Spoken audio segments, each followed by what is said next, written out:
Hello, and welcome to another episode of Unboxing Women, where we explore the gender gap in the music and entertainment industry.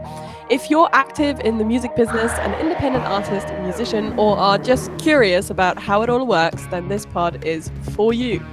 My name is Mike Rose, and with me is my friend Dana Rex. We are both independent recording artists based in Europe. After having been called a bitch for knowing what we want, we were fed up and decided to be such a bitch, and are here to reveal what really goes on behind the scenes. You can listen to us on your favorite podcast platform and on our YouTube channel. Today, we are talking about Pink, and by that I do not mean the color of Dana's hair.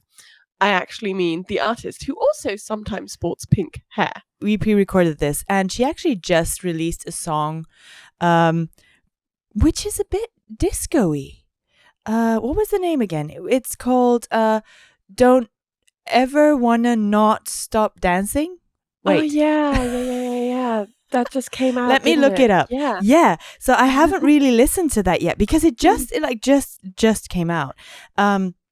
And what we actually did, we had a look at the Netflix documentary that is available. Let me just look that up and see which song it was, because maybe by now she has more that came out. Never Gonna Not Stop. Never Gonna Wait. Should we try this again? Never Gonna Not Dance Again. I'm never gonna not dance again. Yeah. So yeah. And I listened to like a snippet of it. I haven't been able to listen to the whole thing yet because it literally just came out. And it's a bit disco-y. It's a bit disco-y, which was surprising, but really cool. Today we're talking about the Pink documentary that is on Netflix now, but it's apparently something from 2013. And I mean, it's basically a UK initiative, I had the impression. Yeah, which is strange. I was thinking that in the beginning, I was like, why are they all talking in British accents? Isn't Pink American? But it is. It seems to be a huge fan base in the UK. And I don't know. I feel like watching it, I was thinking, oh, wait. When is this from? Because they were talking about her. I think the latest they came up to was talking about her becoming a mother. And I think her kid was like 5 or something in one clip. So they didn't actually show the kid. She just talked about her. I thought it was really, really interesting. Also tying into you saying it was surprising with the disco song or disco-esque song, is that what I didn't know about Pink, or didn't actively know, was that she started out in R&B.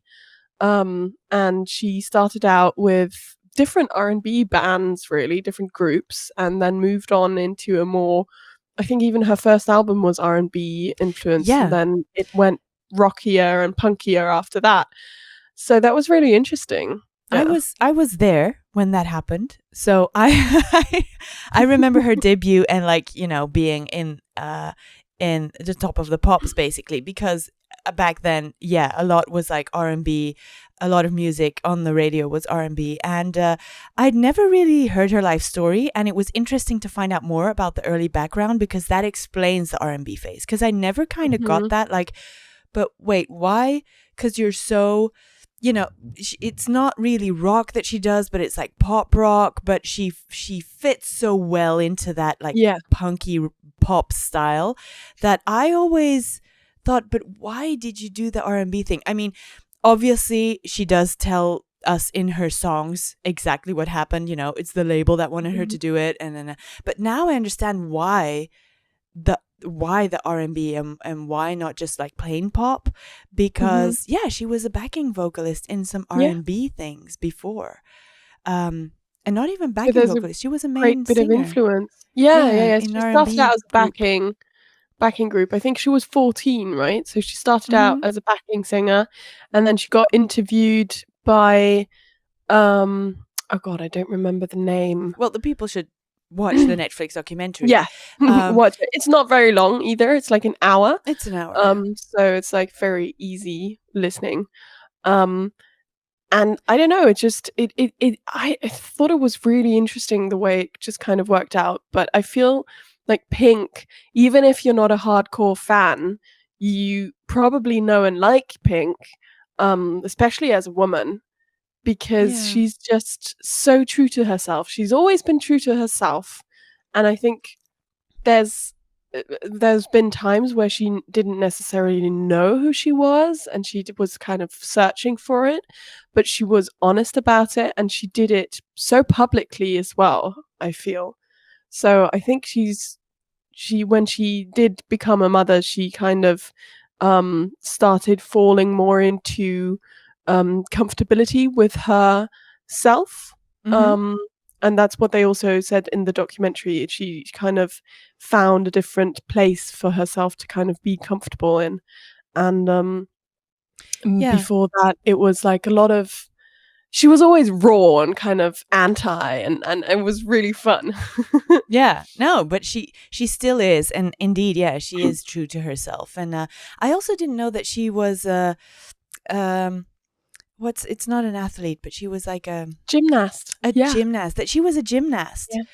Um, and that makes a lot of sense with her shows because I've never been to a show. Mhm. Which is a shame. We should go to a show Mhm. because her We shows should. are incredible. She does Yeah. acrobatics and you know it's like the Cirque du Soleil in there, but she actively participates in these things. Yeah. So and While sings at the singing. same time. Yeah, Yeah. exactly. A couple of years ago, there was this thing where she was hanging off of a building upside down, singing a song. Um, Okay. I do which not is recall totally that. insane. Yeah, Yeah, yeah, I recall that. It was on the news somewhere, or I had seen it uh-huh. somewhere. It's not in this documentary because I think it happened after. Um, Probably. so this is really basically, you know, a bunch of people being interviewed, people who have worked with her being interviewed. So it's Mhm. not, she's not interviewed in this specifically for this documentary. I guess, you know, she probably gave her blessing or whatever, but I hope she was able to give her blessing for this documentary and that they didn't do it behind her back. But it's not with her in it. They Yeah. kind of collect a bunch of videos and past interviews and appearances of her and like just narrate her story over those, you know. So but still I thought it was really interesting and it gave me a newfound respect for her because and a new, you know, I want to know more. I want to follow her actively now, and you know, definitely should go to a live show because oh my Yeah. god, I mean, they said it's Mm. one of the best shows in the world. They In the did. Yeah, they world. also I mean, it proves itself. They said at one point, that, I think a week before or something, this was still when One Direction was together and selling loads of shows. So a while ago now.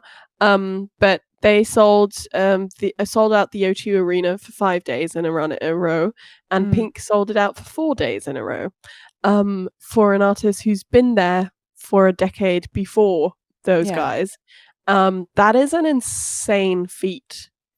Like, yeah. insane. She was like, she always has been kind of I don't know, they kind of made it out to seem like she hasn't been as well respected as she should have been or as well known, which I I don't think don't that's know. true. No, she I has. think she's very well known, and she's got the respect and um kind of what do you call it? Not adoration, because that's not necessarily what you kind of want. You just kind of mm, that people know you, and you know there's oh, Yeah, that what's the she is word? like an established artist, and that people Yeah. do acknowledge that. Um, Like, I'd say she's bigger than Katy Perry. Like, they said Katy Perry and stuff got more and more kind of mm, vibes, and I was like, "No, I think Pink is bigger." Pink is like I'd put Pink, and I don't know if they'd like this, but I'd put Pink into a category with Avril Lavigne yeah. and stuff like that. So kind of more the grungy, punky, kind of Yeah, but her music, music and hasn't been that for a long time because that's true. it's been quite ballady, you know, in the Mhm. past couple of years. Some strong messages, always strong messages. Before it Yeah. was like about herself and about being a teenager or about finding yourself and being pushed around by men also, and in her love life. But the last couple of years since she's had her child, it's about bigger messages than that. It's about saving the world. It's about Yeah. all the shit that's happening in the world, and how uh, I mean, this sounds cliche, but about peace, about climate change, about what about us? What are we doing? Um, so yeah, and I think she grew a lot with having her child, and I actually saw her do this speech on. Was it one of the MTV things, or was it the Grammy thing where she maybe got like a lifetime achievement? I don't remember what it was exactly, but she addressed that a lot of people were talking about, because she has a daughter, Hmm. uh, but the hairdo of her daughter didn't look feminine. And then of course they got a lot of comments about that, and about the androgyny of her daughter, basically. And yeah, she Who the fuck actively. cares? Well, Like, but this is a how few is it? years ago, so now we're past that, and we're like, okay, you can do what you want, and people are aware of what body shaming is now. Mhm. But this was just the beginning of that, and there was a lot of yeah, shaming her daughter for Yeah. looking like a No, I boy instead of remember a it was girl. kind of like, because her daughter's name is Willow, right? Yeah. And it just reminds me of Willow Smith, Yeah. because like Willow and what's his name, the other guy, the son, they all got they got picked on for their looks as well, for how they presented themselves. And I think Willow Smith also had short shaved hair for a while. So Hmm. it's really interesting how far we've come in probably the past 5 years, um concerning that. So Yeah. yeah. And I think she does, she does a lot, obviously not only for her daughter, for that, but just to say, it's okay not to fit in, really, and it's okay. That's exactly what I say too. It's what I say. Yeah, You can be weird. It's fitting in okay. is boring. Like, you can Exactly. fit in as well, but if you don't want to, don't do it Yeah. just because you feel like you have to. In the documentary, it did strike me though that some men in the in this Netflix thing who have worked with Pink think they're all that. I mean, there's one in particular. So the choreography guy, I Mhm. thought he was such a diva.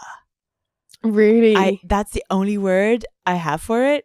He literally said that when Pink came in and said openly that she didn't like large parts of the choreography, he was like, oh my God. That he was shocked because this had like never happened to him before. And oh my God, this is so not done. I mean, well, maybe others didn't think your choreography was good either, but were like too oppressed to say anything, or maybe Yeah, they didn't have a say in it at all, or I mean, what makes your choreography so perfect all the time as if you don't have any flaws, yeah, that's I true. I found that to be very arrogant of the guy, and before Pink, Hmm. he clearly had never gotten any negative feedback, which I find just weird. Yeah, I remember him saying, like, the being like, "Oh, and we had to fix everything, and it was, like, due in Yeah. 1 or 2 days. The Oh show my was on in God. 1 or 2 days, and we changed a lot." And I Yeah, was just there like, "Yeah, well, that's your job. If you didn't have the rehearsal beforehand, then yeah, it sucks, but you need to do it because, like, she's the artist exactly. who you're gonna be representing." So, yeah, it was a little bit, But that just makes me think how many touchy. times the actual artist comes up and says and gives criticism. I don't think, maybe now it's more, but Mhm, before it was labels who were in charge, it was managers who were true. in charge. Yeah. I truly think that this guy had never had to really change anything in his choreography. So like, maybe, oh yeah, this hand over here is hard, let's Mhm. just cut that or whatever. But like a whole like sequence, and Mm. that for me is also weird, because I mean, if you don't like what you're doing on stage, what are you doing? So yeah, I mean, maybe he was lucky. Maybe he was lucky and his choreographies were just banging all the time, and then all of a sudden they weren't.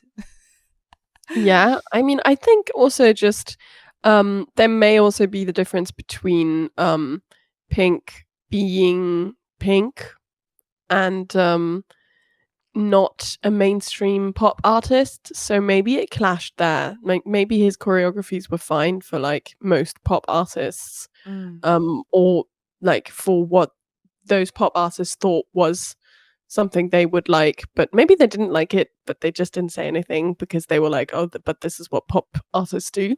But Pink being Pink, I don't know if this makes sense, but her being her, I think she just probably went like, "Well, I don't want to be like all those people, and that's not the point. I want to like it, and I want it to be mine, and I wanted to express exactly what I wanted to express." And I think um having that connection to dance as well as an expression is something not all artists have. I think you need to kind of find your way into it. So she probably, as a gymnast, has some experience with dance and stuff, and just kind of knew that that wasn't expressing what she wanted to. Yeah, she had So her own specific idea and what she wanted it to yeah, look like. But then I'm just thinking, why wasn't she put together with the choreographers before, and why did that's they true. have to do all that Well, work? That's that's just weird. just bad planning, really Yeah, bad planning. maybe bad Tour planning. manager was shit. Ooh. Throwing shade, sorry. Um, anyway, About so throwing shade, though, wait a second. At the end yes, of the documentary, they ask all of these people that are talking about Pink, that they're interviewing, right? What will Pink do next? And the women answer in the vein of, I don't know what she'll do next. Maybe this, maybe that. And then the men, they all go, literally, they all go, well, what Pink should do next is blah blah blah blah. So that was, for me, that was really telling. Like, wait, what was the exact question that the interviewer asked? Because the girls are like, oh, maybe this, maybe that. And then literally they all said, oh, she should become an actress. You know, I she's did been a not even singer. pick up on that. Now it's time for something else. And literally all the men are just like saying what they think she should be doing, like Pink would care. I think they That is completely missed the insane. point. Yeah, they were talking like for an hour about how individual she is and how true to herself she is and how she does what she wants to do. And then they all go and tell her what she needs to do at the end. Yeah, like, "Oh, you should be doing this," and I'm like, "Yeah, no, So missing the point." Wow, I did not pick up on that. that was striking to me. And like, by the way, why can't she just continue to be a singer like she has been? Why do you want her all of a sudden to be Yeah, an actress now? Because she's too old to be a singer? Is that what you're mhm. saying? You know? Yeah, or like, because it's like a normal kind of thing for successful artists to then become actresses, or actors. Well, I don't know, it's very strange. there's a Why lot would you going become an around. actress? She's a singer and she's really good at Yeah. songwriting. Why would you suddenly go like, "Oh, well, she has to become an actress now." Why? I don't know. And they think, I mean, there's a lot going around like that where you know, she should do something completely different and reinvent herself. This ties into what we've already been saying, uh, you know, in past episodes, where male singers can just keep churning out the same music with the same look and branding because it's working. But women Mhm. have to do a complete 180-degree turn every time they bring something new out, and you know, for Yeah. people to respect them in the industry. So women are not allowed to keep doing the same thing that worked before, because then it's like, whoa, look at how lazy she is, and Yeah, you know, just doing the that's same true. thing. Well, even like with Pink, you can see it. Obviously, she keeps changing genres. She keeps kind of introducing new things, working with new people to kind of bring in new styles. And I think that's also just an expression of herself, developing as an artist. But But has she though? um, I well, don't know. yeah, She has had a couple of albums that were in this grungy pop rock well, style. yeah, A couple yeah. of albums, like 2 or 3, I think, that were in that same vein. Or am I totally mistaken? No, Comment below. I think a couple. Yeah, comment below. All the Pink fans, tear us apart and then put us back together again, please. Yes. So I think she did have a couple of albums like that. Because I remember, like, I think the one of the big ones that I first kind of heard was probably the Dear Mr. President one, and stuff like that, where that was relatively big in Germany. Yeah. And I don't know, I think That was already the if I were to rock kind of era. yeah, that's true. Yeah, it was already kind of the rock era. Um, I think if I were to compare her to, say, Adele, who has been doing the same stuff basically for the last 3 albums, but she Mhm. waits, like, ages between each album. And yes, emotionally, she's, like, evolved, and the last album was a lot more jazzy than the albums before. It was a lot more influenced by different stuff and not just strictly pop. But you can still clearly see the line that continues. But she's undergone a transformation, like, in her physical body, right? Mm. So that kind of caused for attention, and I don't think she wanted that to happen. I think that just happened. She was able to do that, to change her styles over the years. Like, yes, there were long periods where it was the same, but she was able to change it and not lose her audience. Mhm. Because it's just the underlying issue not issue, the underlying message is still the same. So she still has strong messages in all of her songs, and I think her audience has grown with her. I think a lot of them are the people who were fans when they were younger and who have grown through with her and gone through that transformation with her. So I think they can still relate because she's not trying to relate to teenagers anymore as she was back then, but she's Mm. trying to relate to, trying to, well, relate to people who are In more the like same her. situation. And it just goes to show that, like, being an adult is not it's not like, It's oh, not now the we're end an of your adult. world. Yeah, and it's not the end of, like, it's not the end of your problems, it's not the end of, like, your Of life, doubt. it's not the end of, like, Of yeah, it's not the end artistry or creativity, it's just you're an of adult. You have a self-doubt. lot more shit Wait, to do. let me say some more words. It's not the end of self-doubt. It's not the end of not knowing what the fuck you're actually doing, but trying to do something really cool. It's it's I mean, yeah, it's still a big divide to me in the way that men and women are perceived and expected to behave in the music business. That's Mhm. just what I saw at the Yeah. end of the documentary when, or I felt rather, um, when the men were just saying what she should do next now, and I'm like, but stop it, you're ruining the whole thing now. Yeah, and that wasn't the question. The question is, what do you think she will do next, and not what Yeah. should she do next? Like, you're putting your opinion onto that instead of going like, "Oh, let me think what she might do." Yeah, exactly. Instead of just, what are the options? Keep your Yeah. mind open. Where's your No, they're empathy? like, "Oh, she should do this now and this because that's what I've decided." Yes. Anyway, what I want to take away from this for myself and my artistry is that I need to keep writing songs that mean something to me, and I need to think more in concepts, maybe like with the titles of her albums, Mhm. like Can't Take Me Home, Misunderstood, I'm Not Dead. These are all statements that are true not only to the concept of the songs, but is Mhm. intrinsically her personality and something she would say in real life, and also, reflects on the things that in the meantime are written about her in the media or are going on in the Yeah. media. Like, it's like, oh, she hasn't released in a while, and then she releases I'm Not Dead. So Mhm. I think, yeah, Yeah. those are really cool things that I maybe should think a bit more concept wise about, how do I want to communicate to the outside world, because I think that she did that really well in subjects that she chose to write about in her songs, and then the title tracks, like the titles that she chose for the albums. Obviously now it's a bit different because we release in singles more now, but Mhm. still, that's something that I want to learn from her. Yeah, I think there's a lot we can learn from Pink. I think the thing I'll take from it most is the very honest, open communication. And by that, I don't mean sharing all your life secrets because nobody can force you to do that, but to be able to empathize on such a large level with her audience, that I think was really what was pulling people to her being genuine and her being kind and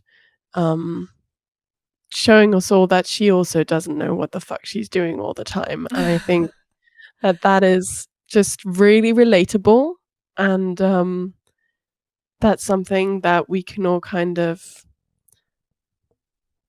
take a leaf out of her book from, and Yeah. also stand up for what we believe in.